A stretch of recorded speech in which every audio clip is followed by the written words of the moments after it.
اعوذ بالله من الشیطان الرجیم بسم الله الرحمن الرحیم. ملګرو زه د یو سیز وضاحت کول غواړم.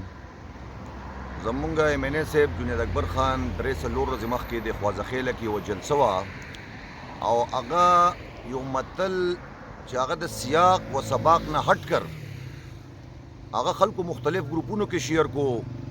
نو زه یو خبره کلیر کول غواړم چې مونږ ټول انسانان ټول رونه یو او بیا زمونږ چې کومه ګوجر برادري ده د هغې میجارټي چې د هغه پاکستان تحریک انصاف کې ده، زما د خپل ویلج کونسل چیرمین چې دی غني رحمان هغه د دغې برادرۍ سره تعلق دی.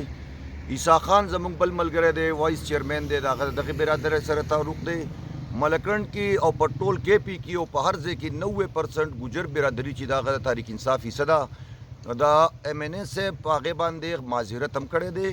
هغه چونکې جیل کې دی، هغه به خپله ویډیو هم ریکارډ کړي. که د چا دلزاري شوي زه په هغې باندې د ایم ان ای صاحب د طرف نه او د خپل د طرف نه هم معذرت کوم، خو د هغه هرګز مطلب دا نه و چې د چا دلزاري دې وشي. ګوجر برادرۍ باندې موږ ته فخر دی، دا غیرتمند خلک دی، دا نران خلک دی او موږ د هغوی سره او هغوی زموږ سره او موږ یو رونه او یو علاقه کې اوسو، یو ځای ژوند کوو. دغه کلیرټي دپاره ما دا میسج وکړو. ډېره مهرباني.